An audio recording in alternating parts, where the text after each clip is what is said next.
प्रभु यीशु मसीह के नाम में आप सबको शालोम, जय मसीह की। प्रभु का धन्यवाद करते हैं आज के इस दिन के लिए। आप सबको स्वतंत्रता दिवस की बधाई हो।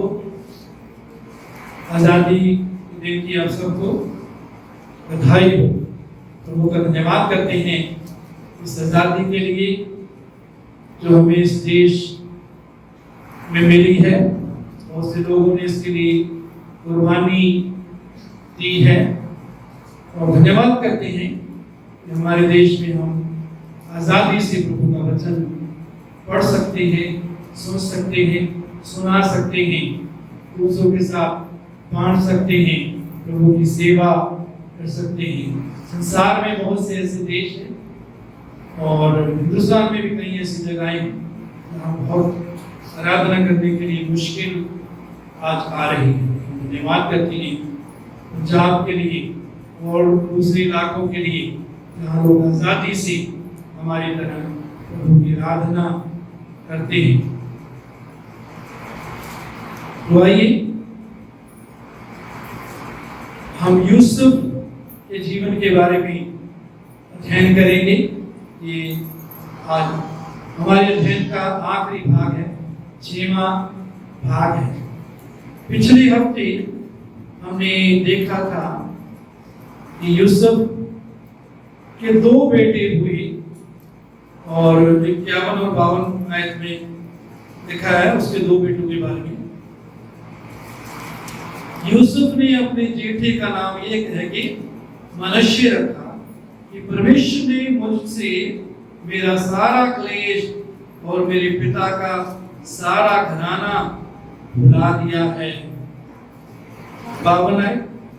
दूसरे का नाम उसने यह कहकर एफ्राइम रखा कि मुझे दुख भोगने के देश में परमेश्वर ने फलवंत किया है।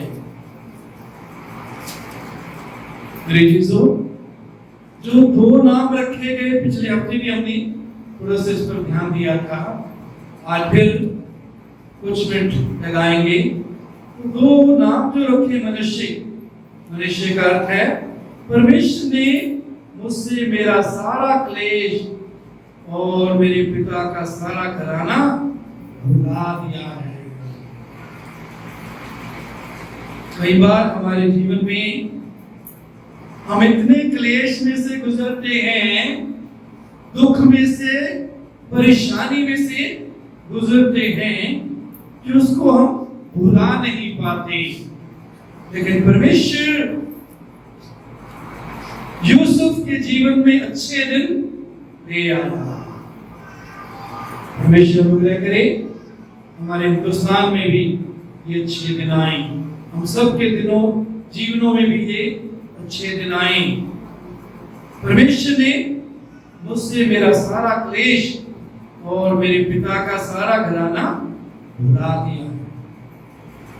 कई बार हम इतनी मुसीबत में होते हैं, अच्छे दिनों को याद करते रहते हैं, जब हमारा पति था, जब हमारी अच्छी आमदनी थी, जब लोग हमारे साथ खड़े होते थे, जब लोग हमारी सहायता करते थे, जब हम बहुत तंदुरुस्त थे, जब हम बहुत ताकतवर होते हैं।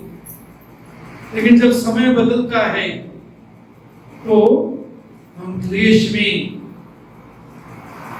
निराशा में, डर में अपने आप को महसूस करते हैं। लेकिन मेरे अजीजों, परमेश्वर समयों को बदलने वाला परमेश्वर है, कालों को बदलने वाला परमेश्वर है। उसने यूसुफ के समय को भी बदला, यूसुफ के काल को भी बदला। समय था जब एक मुसीबत के बाद दूसरी मुसीबत यूसुफ पर आती रही। परमेश्वर ने उसके जीवन में अच्छे दिन लाने के द्वारा उसके सारे क्लेश को भुला दिया, भूल गया और मेरे पिता का सारा घराना भुला दिया। जब मुसीबत में था, मुश्किल में था, पिता का घराना याद आता था। लेकिन पिता के घराने में जो उसको प्रेम मिलता था, आदर मिलता था, सुविधाएं मिलती थी, जो पैसा मिलता था, जो सहूलतें मिलती थी, जो आदर मिलता था, उससे कहीं बढ़कर परमेश्वर ने आप यूसुफ को दे दिया है और इसलिए उसके पिता के घराने को भी भुला दिया है। मेरे चीजों, यदि आप में से कोई ऐसा आज है जो बहुत संकट में है, मुश्किल में है, परेशानी में है, याद रखिए हमारा परमेश्वर जीवित परमेश्वर है, वफादार परमेश्वर है, प्रार्थना सुनने वाला और जवाब देने वाला परमेश्वर है। आपके क्लेश में से निकालने की वो सामर्थ रखता है, आपके दिनों को बदलने की सामर्थ रखता है। आपको ऐसा अनुग्रह देना चाहता है कि आप अपने पिछले क्लेश को भुला दें, भूल जाएं, इतना प्रभु के आनंद में आनंदित रहें, इतना उसकी शांति में बने रहें, इतना उसके अनुग्रह में रहें, पिछला क्लेश आपको भूल जाएगा। परमेश्वर आपके जीवन में करने जा रहा है, सिर्फ उस पर विश्वास करें, भरोसा रखें, उसके पीछे चलें, उसके वचन में बने रहें।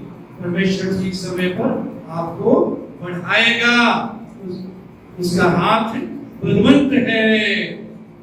परमेश्वर के बलवंत हाथ के नीचे दीनता से रहो, जिससे वो उचित समय पर तुमको बढ़ाए। हमारा परमेश्वर बढ़ाने वाला परमेश्वर है। जब हम विश्वास योग्यता से उसके पीछे चलते हैं, वो हमारी विश्वास योग्यता के अनुसार हमको बढ़ाता है। याद रखिए, वो विश्वास योग्यता देखता है, जो काम उसने हमें दिया है, जो सेवा उसने दी है, जो आज्ञा उसने हमें दी है, जो वचन उसने हमें दिया है, हम कितना विश्वास योग्यता से उसके अनुसार चल रहे हैं, इसको परमेश्वर देखता है।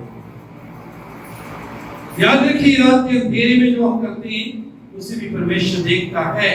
जब सबसे दूर होकर गुप्त में हम करते हैं, उसको भी परमेश्वर देखता है।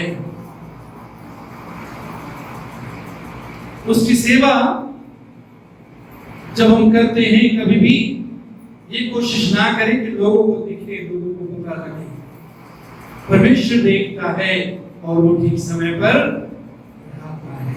इसलिए जो कार्य परमेश्वर देता है उसको वफादारी से करें। जो जिम्मेवारी परमेश्वर देता है विश्वासयोग्यता से और वफादारी से उसको करते रहें। मुझे परमेश्वर ने मुझे से मेरा सारा क्लेश और मेरे पिता का सारा घराना भुला दिया है। पिता के घराने से बढ़कर परमेश्वर ने उसको आनंद दिया, आदर दिया, ऊंचा किया। इसलिए पिता के घराने को भुला दिया।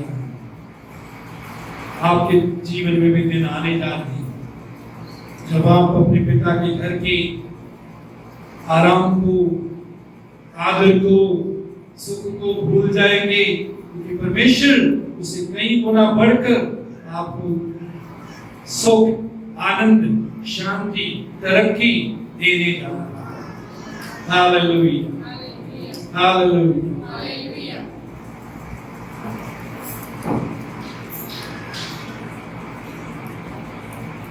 उसके बाद हम 42 अध्याय के 6 पद में देखते हैं, यूसुफ तो मिस्र देश का अधिकारी था और उस देश के सब लोगों के हाथ वही अन्न बेचता था। इसलिए जब यूसुफ के भाई आए तब भूमि पर मुंह के बल गिर के उसको दंडवत किया।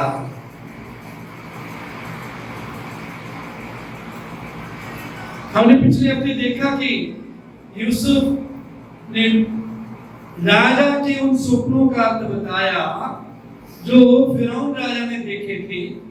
उसके अनुसार 7 साल बड़ी भरपूरी की उपज के थे, उसके बाद 7 साल अकाल का समय। अब अकाल का समय आ गया। कनान देश में भी, जिसमें यूसुफ के पिता और भाई रहते थे, वहां भी अकाल पड़ गया। तो यूसुफ के पिता ने याकूब ने सुना कि मिस्र में अन्न मिल रहा है, अपने बेटों को भेजा अन्न लाने के लिए, खरीदने के लिए। और जब याकूब की बेटे और यूसुफ के भाई आए, तब भूमि पर मुंह के बल गिरके उसको दंडवत किया। जमीन पर गिरकर उसको दंडवत किया, माथा टेका। जो इस समय राजे की समान है, मंत्री है, राजे से दूसरे नंबर पर है।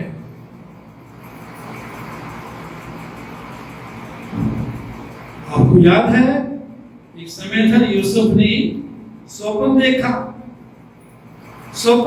था। उस स्वप्न में यूसुफ ने देखा था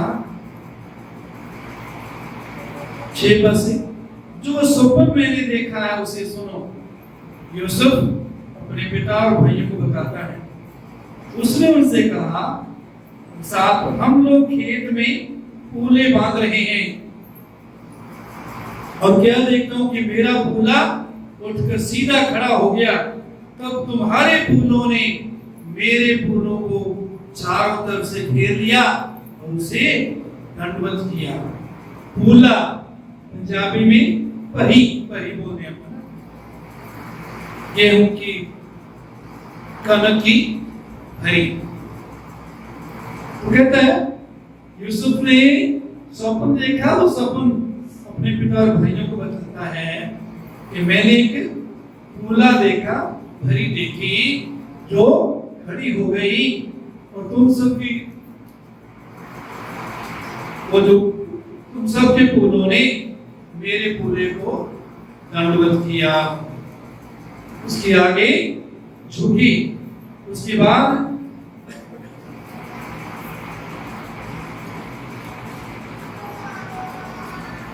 तब उसके भाइयों ने उससे कहा, क्या सचमुच तू हमारे ऊपर राज्य करेगा, या क्या सचमुच तू हम पर प्रभुता करेगा?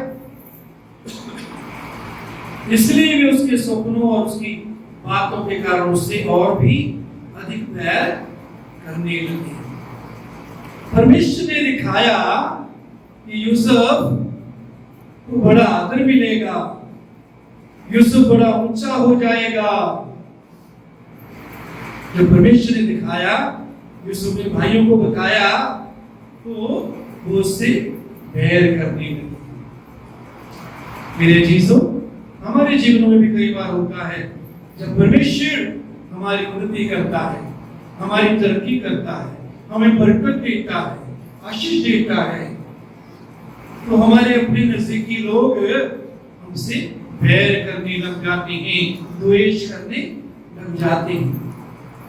एक और स्वप्न यूसुफ ने देखा और उसने एक और स्वप्न देखा और अपने भाइयों से उसका भी यो वर्णन किया। सुनो, मैंने एक और स्वप्न देखा, सूर्य और चंद्रमा और 11 तारे मुझे दंडवत कर रहे हैं।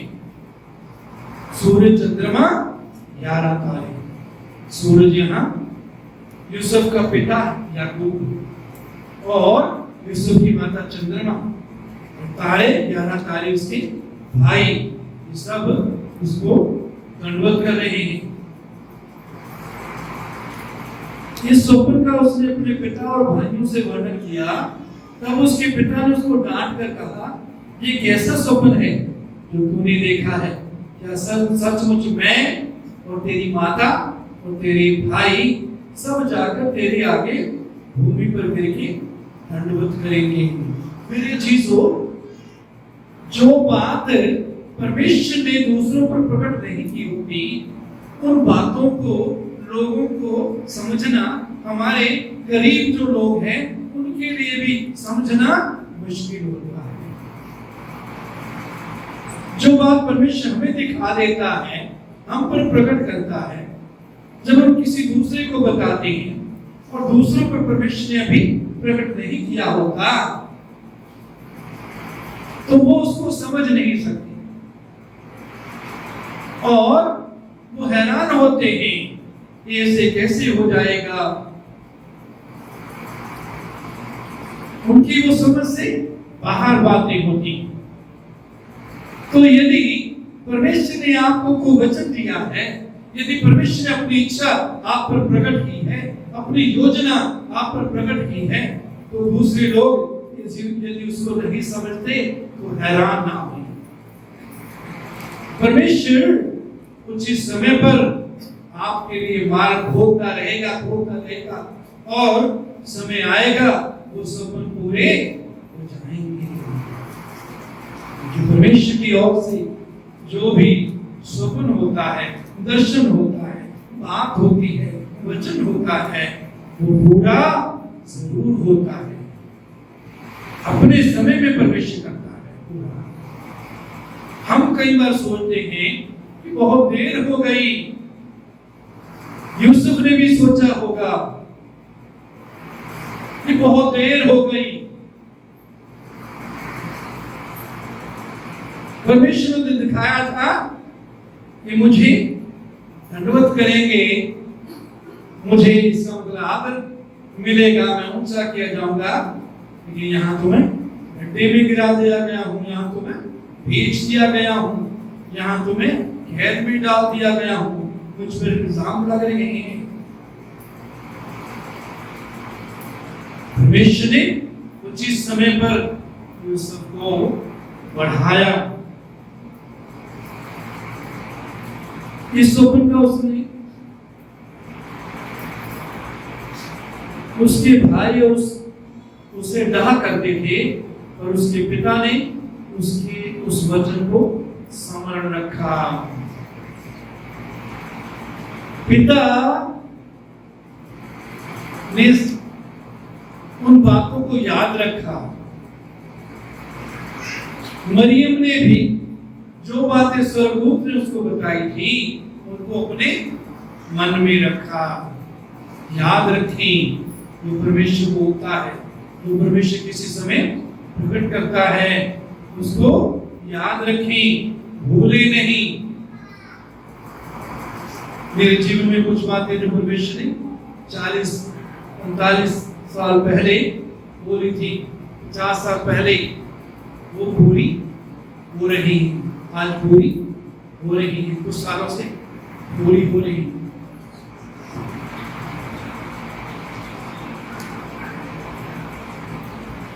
हमारी पास्टर एसोसिएशन नवा शहर की है और पिछली जो एसोसिएशन थी उसमें भी मुझे चेयरमैन की जो है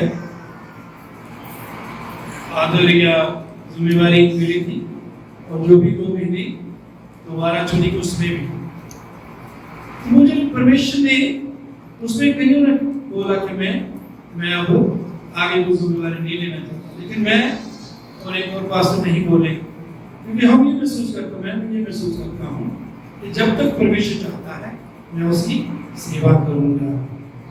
प्रभु ने फिर मुझे जिम्मेवारी दी, उसमें 25 से ज्यादा पास्टर ने जिनको जड़ा जो है वो समय समय पर तसल्ली और अगुवाई उनको देनी पड़ती है, उनको मजबूत करने की जिम्मेवारी परमेश्वर ने दी है। ये बातें बहुत साल पहले 40 से भी ज्यादा शायद साल हो गए प्रभु ने मुझसे बोली थी, लेकिन वो पूरी कर रहा है, चाहे बहुत ज्यादा बड़े लेवल पर नहीं, लेकिन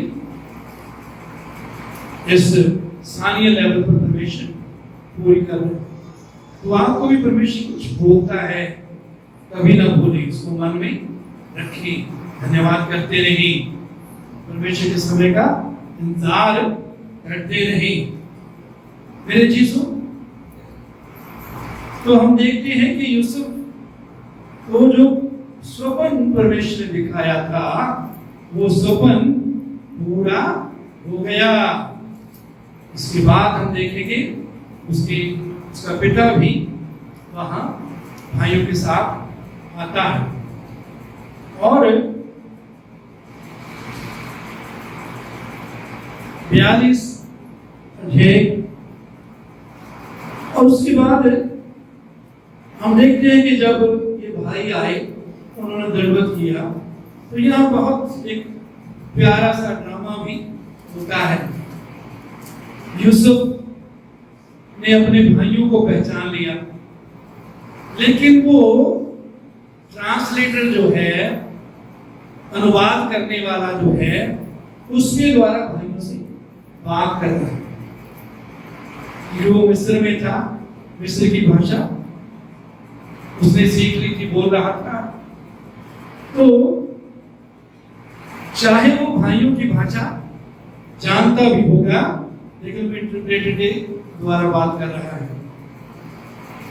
और यूसुफ ने एक ड्रामा क्या किया, देखा यूसुफ, उसके मन में दया है, इसमें कोई शक नहीं, लेकिन कुछ समय के लिए वो ड्रामा कर रहा है, शुगल कर रहा है। कहता तुम तो जासूस हो, तो हमारे देश की जासूसी करने आए हो। कहते नहीं, हम जासूस नहीं हैं, हम तो खाना मोल देने के लिए, अन्न मोल देने के लिए आए हैं। तो यूसुफ ने फिर उनके परिवार के बारे में पूछा, पिता के बारे में, उन्होंने पिता के बारे में बताया, और एक भाई जो यूसुफ का सगा भाई था, नबी याकूब की कई स्त्रियां थी, तो उन सब स्त्रियों से जो है 12 बेटे पैदा हुए, एक बेटी भी थी। और तो यूसुफ का एक सगा भाई, तो उन दोनों की मम्मी भी, माँ भी एक थी। उसके बारे में बोला कि हमारा एक भाई है, वो सबसे छोटा है, जो पिता के पास है। और यूसुफ ने कहा कि अगर ये बात सच है कि तुम जासूस नहीं हो, भेदिए नहीं हो, तो अपने तुम सब यही कैद में रहोगे, और तुम में से एक भाई को हम भेज देंगे अन्न लेकर जाने के लिए, आपके परिवार को तुम्हें अन्न खिलाएगा। फिर यूसुफ ने ड्रामा किया, कहता कि भाई ऐसे करते, एक को यहाँ रख लेते जेल में, बाकी सबको भेज देंगे। और जब वो गए तो यूसुफ ने अपने कर्मचारियों को बोला, इन सब की थैलों में इनके पैसे जो हैं वो डाल दो, जो पैसे इन्होंने दिए हैं अन्न के, वो सब के थैलों में डाल दो। जब वो आगे चले गए, उन्होंने देखा कि उनका वो जो है पैसे उनके पास हैं, तो वो आके उन्होंने बताया यूसुफ को, लेकिन यूसुफ ने उनको पैसे भेज दिया, उन्हीं पैसों की समेत कि तुम्हारे पैसे मेरे पास आ गए। यूसुफ मजे ले रहा, मैं कह रहा हूँ प्यार तो है उसके अंदर, अभी भी वो कठोर नहीं है, लेकिन वो थोड़ा सा मजे ले रहा है, शुक्र कर रहा है। फिर उसके बाद जब दूसरी बार उसके भाई आए, उनके पास जब अन्न खत्म हो गया, पिता ने दूसरी बार भेजा, तो वो कहने लगे कि जब तक छोटा नहीं जाएगा, हाँ, एक भाई को फिर उसने वहां रख लिया था कि एक भाई जो है उसको यहाँ रख दो, शमौन उसका नाम था, बाकी को भेज दिया, और बोला कि सबसे छोटे भाई को साथ लेके आना। तब पक्का साबित हो जाएगा कि तुम जासूस नहीं हो, नहीं तो तुम जासूस हो। तो वो दूसरी बार छोटे भाई को भी, यूसुफ के सगे भाई को भी लेकर आए और यूसुफ, हम देखते हैं कि यूसुफ दोबारा उनको देखकर यूसुफ रोने लगा, साइड में जाके रोया। जब इंसान को बहुत खुशी होती है, जब बहुत दुख होता है, तो ऑटोमेटिकली अपने आप ही आंसू निकलने लग जाते हैं। कईयों को बहुत होता है, कईयों को कम होता है। तो ये स्वाभाविक बातें। यूसुफ पीछे हटकर रोने लगा और उनकी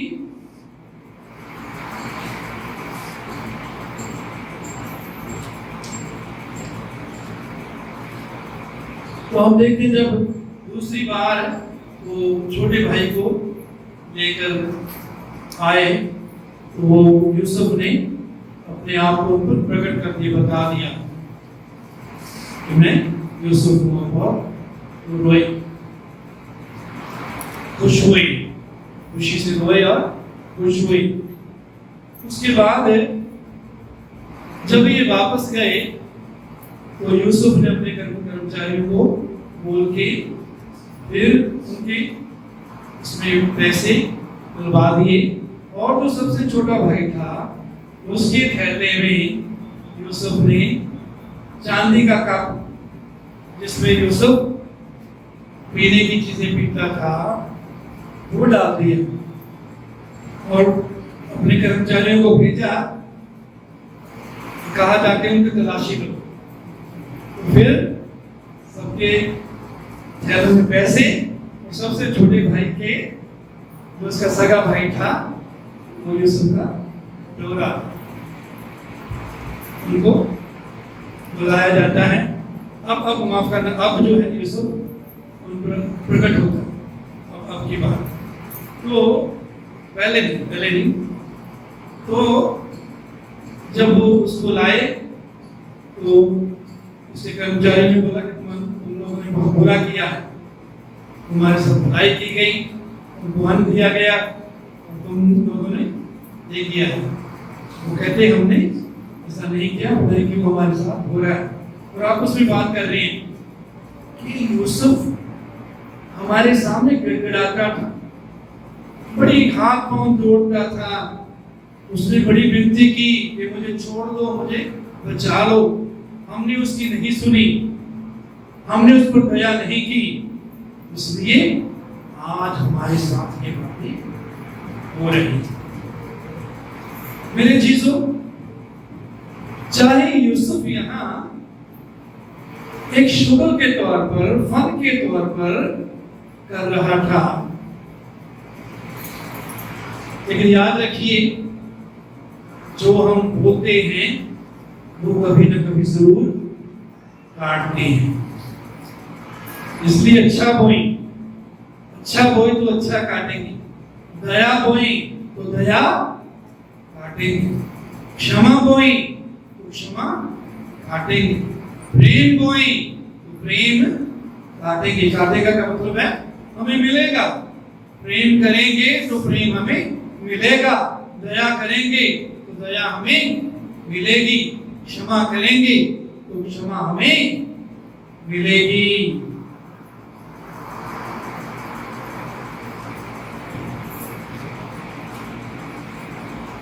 धन्य है वो जो दयावंत हैं, उन पर दया की। उनके भाइयों ने दया तो नहीं की, लेकिन अब उनके सामने ऐसा वातावरण आ गया, याद आ गया कि हमने अपने भाई के साथ अच्छा नहीं किया, इसलिए हमारे साथ भी ये हो रहा है।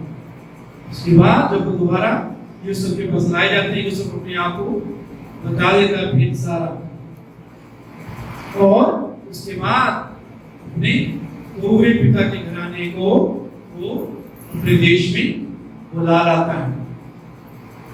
तो बहुत अच्छा प्यारा ड्रामा हम यहाँ देखते हैं यूसुफ के जीवन में। और 42 अध्याय उसके 18 पद में, तीसरे दिन यूसुफ ने उनसे कहा, एक काम करो तब जीवित रहोगे, क्योंकि मैं परमेश्वर का भय मानता हूं।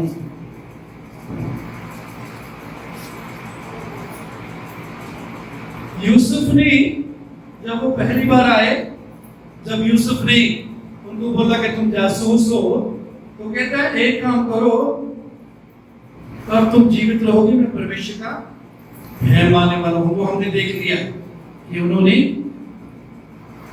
छोटे भाई को बुलाने की मांग की और एक भाई को वहां रख लिया, शमौन को। यहाँ यूसुफ कहता है मैं परमेश्वर का भय मानता हूं, मैं परमेश्वर का डर मानता हूं। परमेश्वर का डर मानने वाले लोग बुराई नहीं करते, बुराई नहीं करते, वो बुराई से दूर रहते हैं। परमेश्वर के से डर का, परमेश्वर से डरने का अर्थ क्या है? ये नहीं कि हम परमेश्वर से डर कर छिपने लगे, छिप जाएं, उसे दूर भागें। ये परमेश्वर का डर नहीं। परमेश्वर का डर उसका पवित्र आदर है। सो परमेश्वर का डर जहां कहा जाता है उसका अर्थ पवित्र आदर है। हम परमेश्वर का आदर करते हैं, इसलिए हम अपने दिमाग में, अपने अंदर कोई ऐसा विचार नहीं रखेंगे जो परमेश्वर को पसंद नहीं है। हम ऐसा कोई विचार नहीं रखेंगे जिससे परमेश्वर को महिमा नहीं मिलती, क्योंकि हम परमेश्वर का भय मानते हैं, पवित्र आदर करते हैं। परमेश्वर का भय मानने वाला व्यक्ति परमेश्वर की इच्छा में चलता है। परमेश्वर की योजना में बना रहता है। परमेश्वर का भय मानना बुराई से बैर करना है। परमेश्वर का भय मानना क्या है जी? बुराई से। तो परमेश्वर का भय मानने वाला व्यक्ति बुराई नहीं करेगा। यदि हम बुराई करते हैं, परमेश्वर का भय हम नहीं मानते।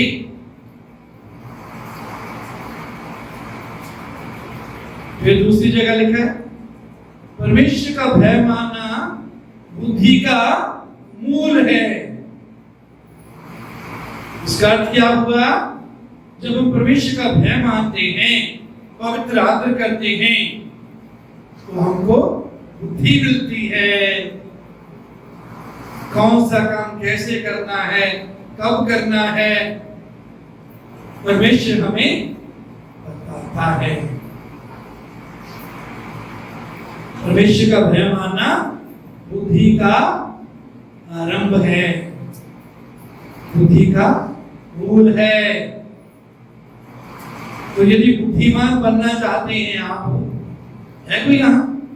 कितने लोग बुद्धिमान बनना चाहते हैं? मैं भी बनना चाहता हूँ, सब बनना चाहते हैं। तो परमेश्वर के भय में चलिए। जो परमेश्वर का भय मानते हैं वो परमेश्वर से दूर नहीं भागते, बल्कि वो परमेश्वर की ओर भागते हैं। वो परमेश्वर की नजदीकी में भागते हैं, उसकी नजदीकी में रहते हैं, उसके साथ जुड़े रहते हैं, उसके साथ एक आत्मा होकर रहते हैं।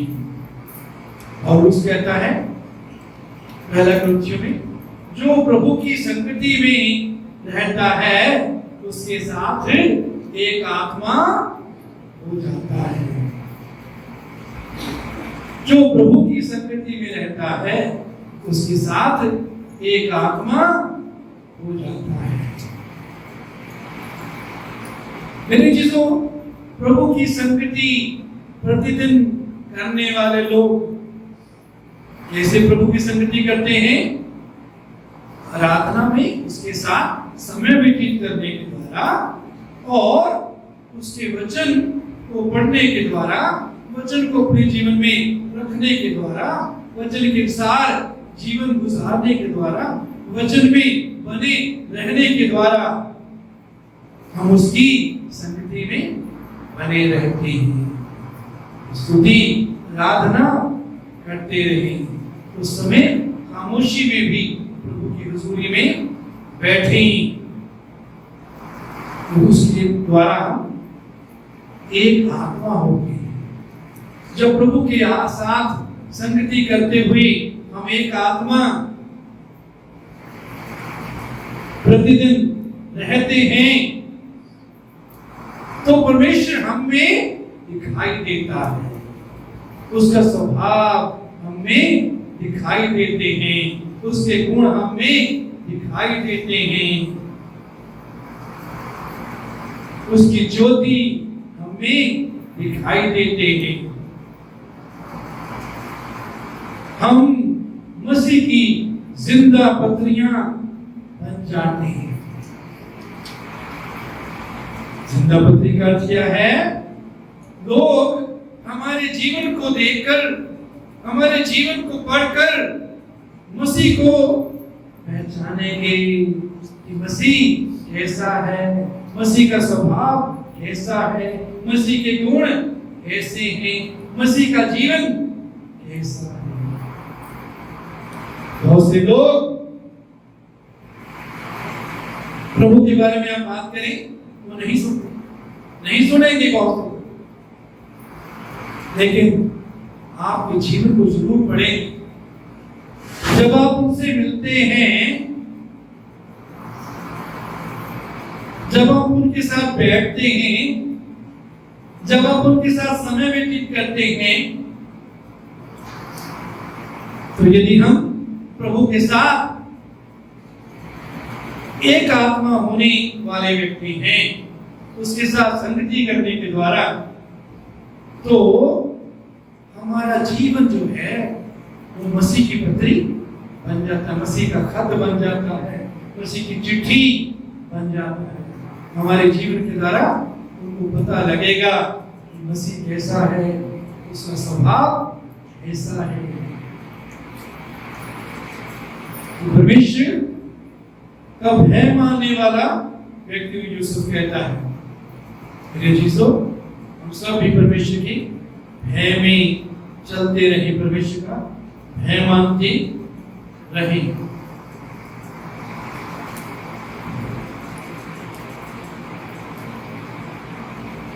बयालीस अध्याय 21 पद, उन्होंने आपस में कहा, निस्संदेह हम अपने भाई के विषय में दोषी हैं, क्योंकि जब उसने हमसे गिड़गिड़ा कर विनती की, तब भी हमने ये देखकर कि उसका जीवन कैसे संकट में पड़ा है, उसकी ना सुनी। इसी कारण हम भी अब इस संकट में पड़े हैं। भाइयों को याद आया कि हमने यूसुफ पर दया नहीं की, वो मुसीबत में था, हम भी मुसीबत में पड़े हैं। 42 अध्याय उसके 24 पद,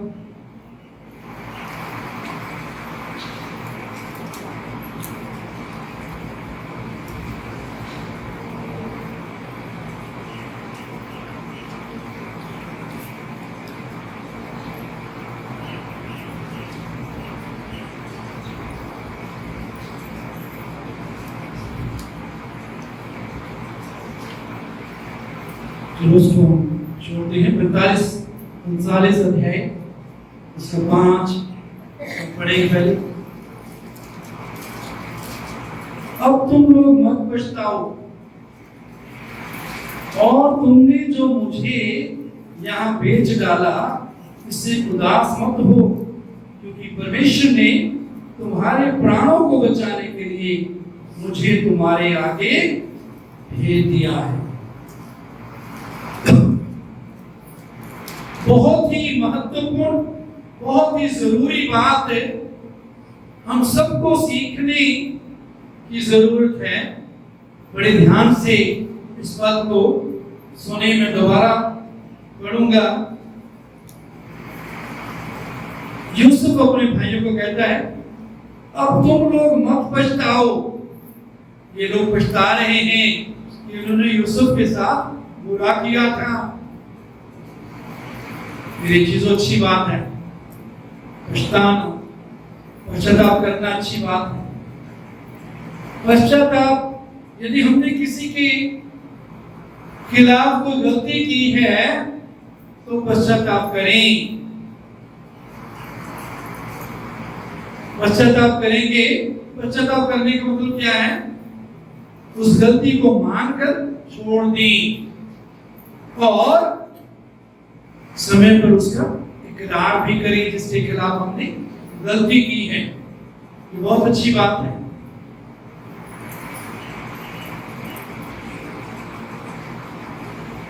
जो नंबर होते हैं, 3 होते हैं लोग, वो जल्दी अपनी गलती को मान लेते हैं। जो घमंडी होते हैं वो अपनी गलती को आसानी से नहीं मानते। याद रखिए, परमेश्वर घमंडियों का क्या करता है जी? सामना करता है। यदि हम घमंड से भरेंगे तो परमेश्वर हमारा सामना करता है। हम बढ़ नहीं सकेंगे, परमेश्वर तरक्की नहीं कर सकेंगे। क्यों? क्योंकि परमेश्वर हमारा सामना कर रहा है।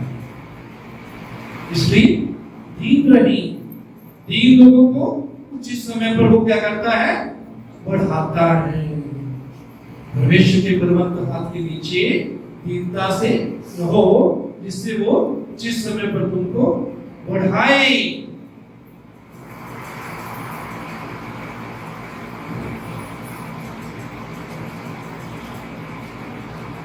तुमने जो मुझे यहाँ बेच डाला, इससे उदास मत हो, क्योंकि परमेश्वर ने तुम्हारे प्राणों को बचाने के लिए मुझे तुम्हारे आगे भेज दिया है। परमेश्वर ने मुझे तुम्हारे आगे भेज दिया। अब दुनियावी तौर से अगर इसको देखें, इंसानी दृष्टिकोण से, शारीरिक दृष्टिकोण से इसको देखें तो हम देखेंगे कि भाइयों ने बहुत बुरा किया, उसको गड्ढे में डाल दिया, बेच दिया, इतना बुरा किया। लेकिन वो जो अपनी ओर से बुरा कर रहे थे, उसको भी परमेश्वर ने भलाई में बदल दिया। उसको भी परमेश्वर ने अपनी महिमा के लिए और अपने लोगों को बचाने के लिए, यूसुफ के पिता और उसके घराने को बचाने के लिए परमेश्वर ने इसको इस्तेमाल किया।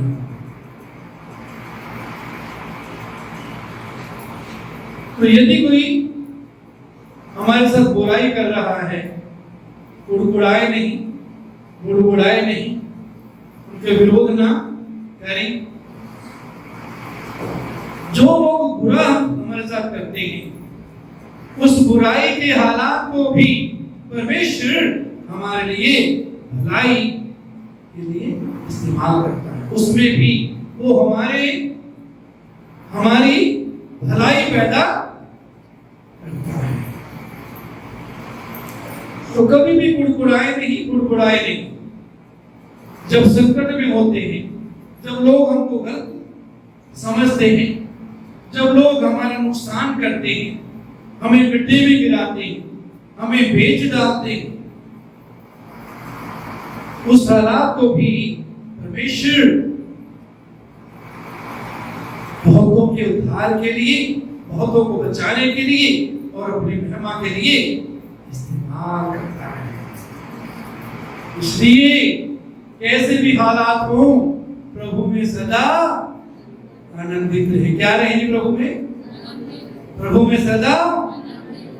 हम कई बार सोचते हैं कि जब तक ये गुड़िया है तब तक मैं खुश नहीं रह सकता। नहीं, उस समय भी खुश रहना आना चाहिए।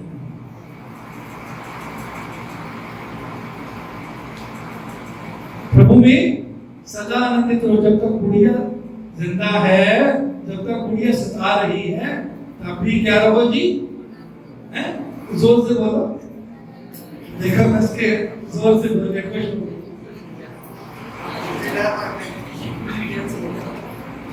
क्या बोला जी? गुड़िया हो या बूढ़ा हो, कोई बात नहीं। कोई भी है जो हमको सताता है, सताने नहीं। परमेश्वर की आंखें हम पर लगी हुई, उसकी धर्मियों की ओर उसकी आंखें लगी रहती हैं, उसके कान लगे रहते हैं। गड़बड़ कब होती है? जब हम इन बातों को भूल जाते हैं, जब हम खुद बदला लेने की कोशिश करते हैं। तो परमेश्वर कहता है ठीक है भाई, तू बहुत ताकतवर है, तू बदला ले ले, मैं अब बैठता हूं, मैं आराम करूं। इसलिए परमेश्वर काम करना बंद कर देता है जब हम खुद हालात को अपने हाथ में लेकर उसको बदलने की कोशिश करते हैं। तो परमेश्वर कहता ठीक है, तू अपनी ताकत आजमा ले, तो ऐसी गलती न करे। जैसे भी हालात में है, प्रभु की आराधना करें, प्रभु में आनंदित रहें, विश्वास में बने रहें, प्रभु में बढ़ते जाएं।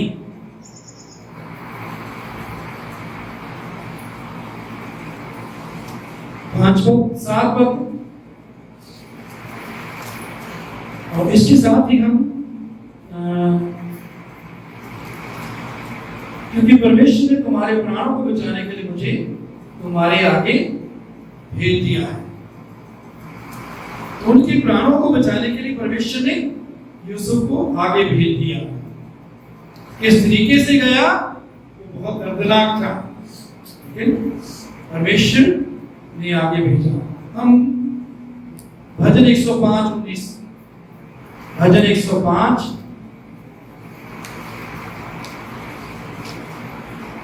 19 यहां लिखा है, जब तक कि उसकी बात पूरी ना हुई तब तक यहोवा का वचन उसे कसौटी पर कसता रहा। जब तक परमेश्वर की बात पूरी ना हुई, परमेश्वर ने जो भेद स्वप्नों के द्वारा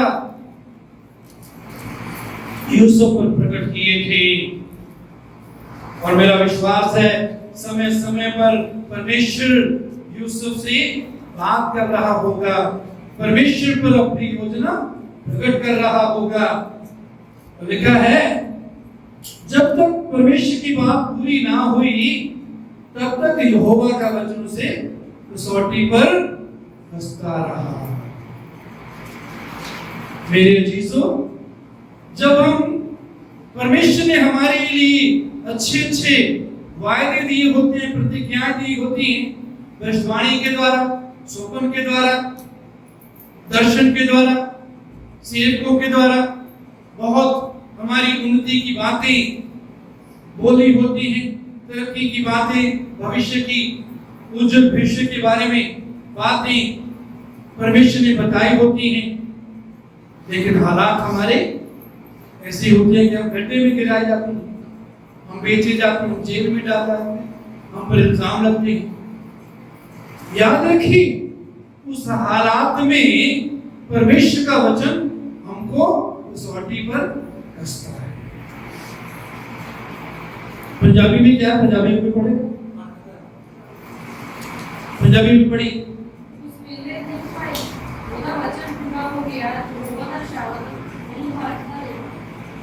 यहोवा का वचन उसको परखता रहा। जब हम मुसीबत में हैं, जब परेशानी में हैं, जब गड्ढे में हैं, जब काम गलत लग रहे हैं, जब जेल में डाले गए हैं, जब हम बेचे जाते हैं, तो याद रखिए परमेश्वर का वचन हमको क्या करता है? परखता है कि ये वचन के अनुसार सही चलता है या नहीं। परमेश्वर का वचन और परमेश्वर दोनों एक हैं। आदि में वचन था, वचन परमेश्वर के संग था, वचन ही परमेश्वर था। परमेश्वर और उसका वचन दोनों एक हैं। तो परमेश्वर का वचन हमें परखता है, हमें कसौटी पर कसता है। कसौटी पर कसता है। क्या हम, वचन में लिखा है सताने वालों के लिए क्या करो? जब सताव का सामना करते हैं तो वचन हमको परखता है। क्या हम सताने वाले के लिए प्रार्थना कर रहे हैं? प्रभु इसको बुद्धि दे, इसके जीवन को बदल, ये विनाश में ना जाए, ये नरक में ना जाए, इसको बचा ले, अपने आप को उस पर प्रकट कर, अपने वचन के द्वारा, आत्मा के द्वारा अपने आप को प्रकट कर। प्रभु मेरे जीवन के द्वारा उससे बात कर। तो सताने वालों के लिए क्या करते हैं? प्रार्थना करें, आशीष दे, श्राप ना दे। कई बार जब हम सताए जाते हैं, हम श्राप देने लग जाते हैं, तेरे साथ ये हो जाए, वो हो जाए, तुझे बदला मिले, तूने जो मेरे साथ किया है तेरे साथ भी ऐसा ही, इससे बढ़कर नहीं। आशीष दो, श्राप मत दो। आशीष दो, श्राप ना दो। क्योंकि जो हम बीजते हैं दूसरों के जीवन में, वही हम काटते हैं। तो श्राप बोएंगे तो श्राप काटेंगे। आशीष बोना चाहते हैं तो आशीष दूसरों के जीवन में बोले। जो कितना भी बुरा करता है, आशीष बोले, आशीष बोए। परमेश्वर न्यायी, बदला लेना उसका काम है। बदला लेना उसका काम है, हम बदला ना ले। तो परमेश्वर का वचन कसौटी पर क्या करता है जी? कसता है। परमेश्वर का वचन हमें परखता है। जब तक परमेश्वर की कही हुई बात पूरी ना हुई, परमेश्वर का वचन यूसुफ को परखता रहा।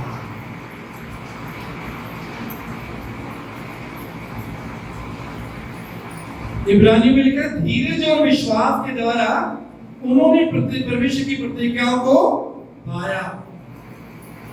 परमेश्वर की प्रतिज्ञाएं या परमेश्वर के वायदे उनके जीवन में कैसे पूरे हुए जी? धीरज और विश्वास। कई बार हम बहुत जल्दी धीरज खो देते हैं। परमेश्वर हमारी ताकत से बढ़कर हमको परीक्षा में पढ़ने नहीं देता। ये परमेश्वर का वचन है। परमेश्वर पहला कोरिन्थियों 10 में पौलुस कहता है, परमेश्वर हमें हमारी सामर्थ से बढ़कर परीक्षा में पढ़ने नहीं देता।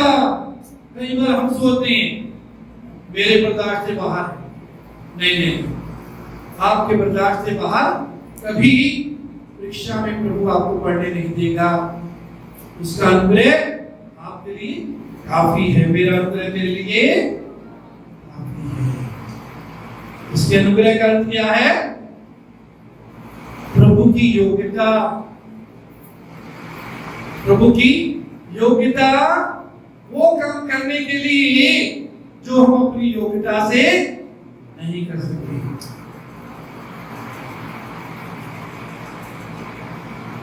यह प्रभु का अनुग्रह।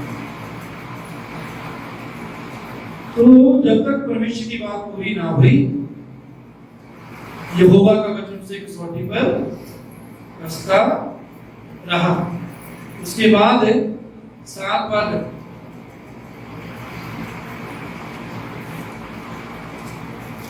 7 पद में लिखा है, इसलिए परमेश्वर ने मुझे तुम्हारे आगे इसलिए भेजा कि तुम पृथ्वी पर जीवित रहो। परमेश्वर ने मुझे तुम्हारे आगे इसलिए भेजा कि तुम पृथ्वी पर जीवित रहो। परमेश्वर हमको दूसरों को जीवन देने के लिए भेजना चाहता है, लेकिन उसका मार्ग कई बार गड्ढे में से होकर, टोए में से होकर गुजरता है। जब गड्ढे में गिरते हैं हम कहते हैं हम तो कितने ऊंचे थे, हम कितने नीचे हो गए, यहाँ तो बदबू है, यहाँ तो कीड़े हैं। तो परमेश्वर का दूसरों को उद्धार देने का, बचाने का मार्ग गड्ढे में से होकर गुजरता है, गलत फहमियों में से होकर गुजरता है, जहां हमको लोग गलत समझेंगे, गलत इल्जाम लगेंगे, उनमें से होकर गुजरता है, कैद में से होकर गुजरता है। जिनके लिए भला करते हैं वो हमें भूल जाते हैं। उस प्रधान पिलाने वाले के बारे में हमने देखा, वो भूल गया यूसुफ ने कहा था मुझे याद रखना, लेकिन वो भूल गया। तो परमेश्वर का रास्ता ऐसे हालात में से जहां लोग हमें भूल जाते हैं। आपके साथ भी हुआ होगा, मेरे साथ भी कई बार ऐसा हुआ। जिन लोगों के साथ हम प्रेम करते हैं, जिन लोगों के साथ हम समय होता है खड़े रहते हैं, अपनी ताकत अनुसार या ताकत से बाहर भी सहायता करते हैं, टाइम आता है वो लोग भूल जाते हैं। लेकिन उसी इन हालातों में से होकर परमेश्वर का मार्ग जाता है।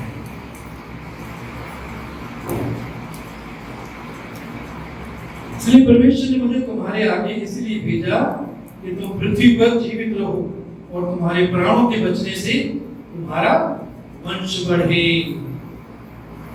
आपको परमेश्वर बहुतों के लिए बचाने के लिए, उद्धार पाने के लिए, जिंदगी पाने के लिए परमेश्वर आपको गड्ढे में से होकर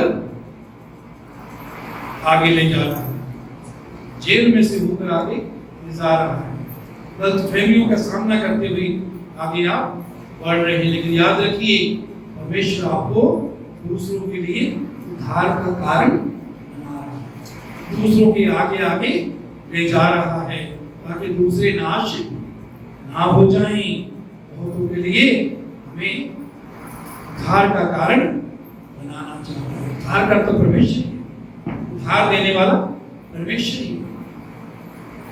कई बार बहुत से लोग कहते हैं, प्रभु के सेवक भी कहते हैं ये मेरे द्वारा बचा नहीं।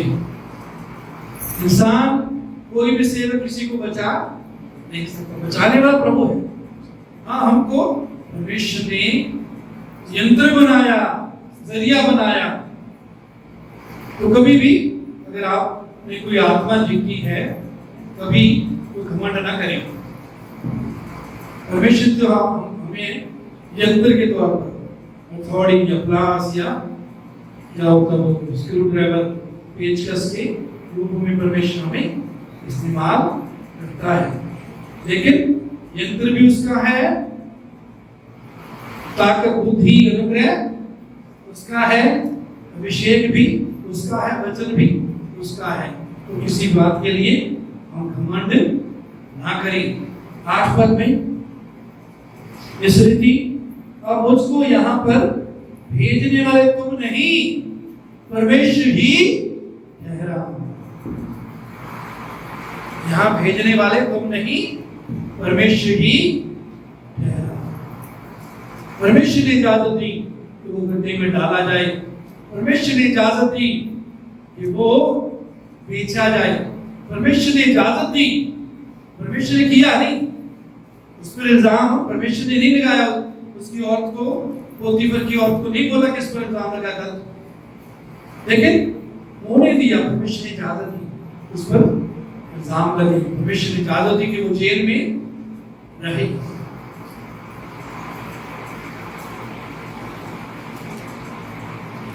इसलिए अब मुझको यहाँ पर भेजने वाले तुम नहीं, परमेश्वर ही ठहरा, और उसी ने मुझे फिरौन का पिता सा और उसके सारे घर का स्वामी और सारे मिस्र देश का प्रभु ठहरा दिया। गड्ढे में से परमेश्वर निकालकर, कैद में से परमेश्वर निकालकर, गलतफहमियों से परमेश्वर निकालकर,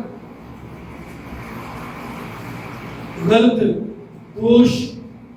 दोषों में से परमेश्वर निकालकर हमको बहुतों के लिए स्वामी और प्रभु बनाना चाहता है, बहुतों के लिए आशीष का कारण बनाना चाहता है, बचने का कारण बनाना चाहता है, उद्धार पाने का कारण बनाना चाहता है, चंगाई का कारण बनाना चाहता है, छुटकारे का कारण परमेश्वर हमको बनाना चाहता है। परमेश्वर का इंतजार करें, जिस समय प्रभु हमको क्या करेगा जी, बढ़ाएगा। परमेश्वर के बलवंत हाथ के नीचे दीनता से रहो, जिससे उचित समय पर तुमको बढ़ाएगा। आइए प्रार्थना करें। Hallelujah, hallelujah, thank you lord. प्रभु तेरा धन्यवाद, तेरी स्तुति महिमा बड़ाई करते हैं यूसुफ के जीवन के लिए, तेरा अनुग्रह जो यूसुफ के ऊपर था उसके लिए धन्यवाद देते हैं। तूने यूसुफ के खिलाफ जो बुराई की गई उसको भी तूने भलाई में और अपनी महिमा में बदल दिया, तेरा धन्यवाद।